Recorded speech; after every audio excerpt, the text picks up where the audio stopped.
कहते हैं कि ओशो पर कई तरह के आरोप लगे, जिनमें से एक है कि वे सिर्फ अमीरों के गुरु हैं। उन्होंने पूंजीवाद को बढ़ावा दिया।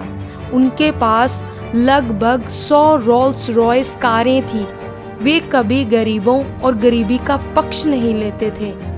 तो ओशो कहते हैं, दुखवादी नहीं सुखवादी बनो, सुखी रहने के सूत्र ढूंढो तो समृद्धि स्वयं ही आने लगेगी।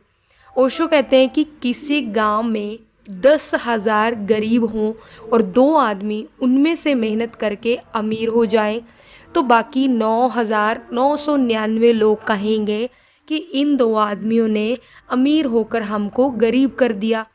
और कोई यह नहीं पूछता कि जब ये 2 आदमी अमीर नहीं थे तब तुम अमीर थे, तुम्हारे पास कोई संपत्ति थी जो इन्होंने चूस ली। नहीं तो शोषण का मतलब क्या होता है? अगर हमारे पास था ही नहीं तो शोषण कैसे हो सकता है? शोषण उसका हो सकता है जिसके पास हो। अमीर के ना होने पर हिंदुस्तान में गरीब नहीं था।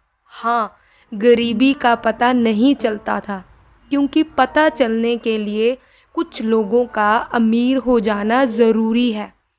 तब गरीबी का बोध होना शुरू होता है।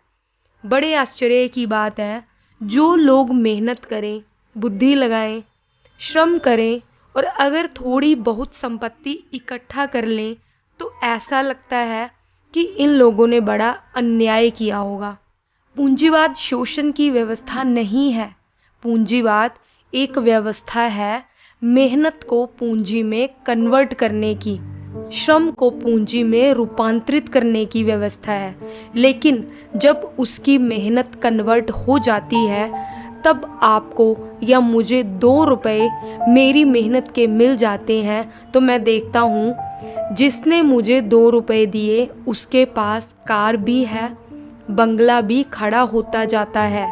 तब मुझे ख्याल आता है कि मेरा कुछ शोषण हो रहा है और मेरे पास कुछ भी नहीं था, उसका शोषण हुआ।